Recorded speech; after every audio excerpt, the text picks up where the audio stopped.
Why is K Flock staying in? A trip to the Bronx, home of Kai Cenat, Neil deGrasse Tyson, and K Flock. Now, if you don't know, K Flock is a rapper who got arrested for somebody a few years back. Now, it looked to be self-defense, so he had a pretty good chance of getting out. But see, K Flock had a problem. The FBI took his case. Why did the FBI take his case? Great question, because K Flock is not just an ordinary rapper. I forgot to tell you something. You see these gentlemen around K Flock? Well, let's just say the FBI has an interest in them too. Now, we're getting ahead of ourselves. To understand this, let's go back to when K Flock started his career. So like I said, he's from the Bronx, and the Bronx can be considered a very dangerous borough of New York. So K Flock and his two friends started doing some unsavory things when they were young. In fact, they're still young now. K Flock, I believe, is 21 years old. And their ages are actually a very important part of this story, because people much younger than you think start gangs and are involved in gang activity. To put it into perspective, I just saw a dude in the Bronx say, "My OGs, the people above me, like the older people, I look up to them and they always look out for me. They're 18 and 19 years old." Now, this is especially true in the Bronx, where it's considered everybody versus everybody. In fact, K Flock and his friends called themselves EBK.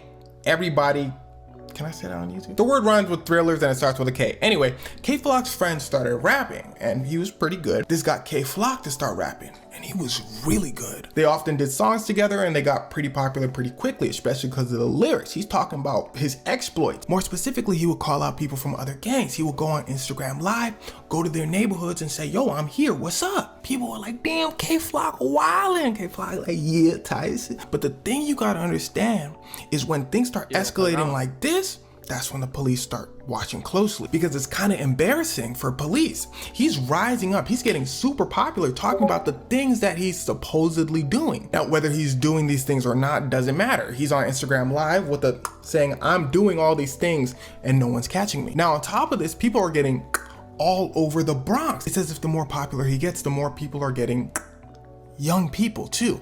There was a 13-year-old who got poked with something really sharp. And I believe the people who did it made a dance about it. I don't know if it was the same situation, but regardless, a 13-year-old got poked with something really sharp and young people made a dance about someone getting poked with something really sharp. Police were like, "Hey, yo, this is happening in our city." The YNs of the Bronx were like, "What are you gonna do about it?" If you don't know what YN means, look in the comments. They're like, "What are you gonna do about it?" Police were like, "We gonna wait till one of y'all slip up." One of them slipped up. And that was K Flock. Now, he didn't technically slip up. I need you to listen closely. He's walking down the street one day with his sister and his sister's friend. He's wearing an expensive outfit. I actually don't know any about this shit, bro. I'm so clueless about this. He's like, "Yo, I'm out in the city wearing an expensive outfit. Nobody could touch me." He's doing that Instagram thing again. Cool. Somebody's in the barbershop saying, "Hey, yo, this is my street." He sees K Flock walking down the street. He says, "All right, bet." Steps outside, but it seems he wasn't ready for the action, because 5 seconds later he gets, now how do I know all this? Well, this was all caught on camera. You see K Flock walk down the street, you see the dude go after him, and then you see the dude fall back over. Police were like, "Yes, my condolences, but yes." They made an announcement. They said, "We're looking for K Flock." K Flock walked in, he said, "I'm here." They said, "Oh, you're not gonna run?" He said, "No, I'm here." Because you see, at this point, K Flock got dollars.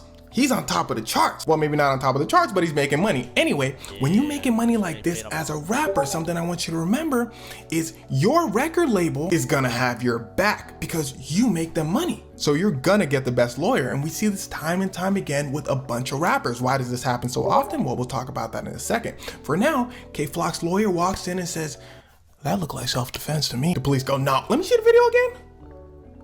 "That does look like self-defense." The police say, "K Flock." K Flock said, police said, "Can you hear me?" The lawyer said, "Yeah, he can hear you, but I speak for him now, so what's the problem?" The police said, "Okay, bet," because see, they had a plan. Now, remember how I told you all that unsavory stuff was happening in the Bronx because of all the young people? Well, they decided to basically pin this whole thing on K Flock. Like, make him the face of everything wrong with the Bronx because he's the most popular person and he just somebody. Now, this wouldn't happen in any other city. Any other city, things would probably go normal, but in New York, they have an image to uphold, and they do this with everything. You guys remember the mob, the mafia? Well, the city of New York went to to extreme measures to wipe them out, because New York is very extreme when it comes to their image. Their plan was to get some help from the FBI, but the thing is, FBI investigations take a very long time. They got to give K-Flock a trial for what he just did. So police began to stall, because if they take K-Flock to trial now, he's probably going to get out. It looked like self-defense, right? So the FBI begins to really dig deep into K-Flock's alleged gang. And why they were doing this is because they were going for the same strategy that worked on Young Thug, Casanova, Fetty Wap, a bunch of rappers, and the Mafia. Something called RICO. It's basically if police classify your group as a gang, and one of those people in your group does something bad, they take everyone down. And why they go after rappers specifically is pretty simple. In the court's eyes, they stop crime. Rap music a lot of times is about crimes. If that rapper actually commits a crime or has committed a crime in the past, the courts don't want it to slide because it's a bad look for them. This person's making millions of dollars saying, I did this, that, and that. The courts are like, I was supposed to stop this, that, and that. Oops. Anyway, at this point, K-Flock was in jail for like a year and some change. His lawyer's like, okay, you guys either need to do a trial right now or let him out. The police were like, oh, don't talk to us, talk to them. The FBI walked in and said, what's good? The lawyer said, damn. So the FBI charged K-Flock and 7 people he was associated with a RICO charge, saying K-Flock is the leader of a gang, and they have a list of charges. Most notably that charge we just talked about when K-Flock, that person, and another attempted charge. The FBI and the police hate to lose, but the beauty of a RICO charge is you arrested multiple people. So if one of those people cracks, you good. And basically how a RICO charge works is anyone in the group that you're arresting, if they've committed a crime, you can bring him in, no matter how small. Gunna in the whole YSL Young Thug trial thing, they brought him in for, I think it was like parking tickets or something like that. They tell him, hey, you're gonna go to jail for 100 years. Gunna like, for parking tickets, y'all tripping. They say, no, because you're part of the YSL gang. Or you could just tell us everything on Young Thug and you can just walk out. So basically they look for like the weakest link in the group. So they go to K-Flock and it's 7 group members and they say, hey, we brought you in because you got in a little fight.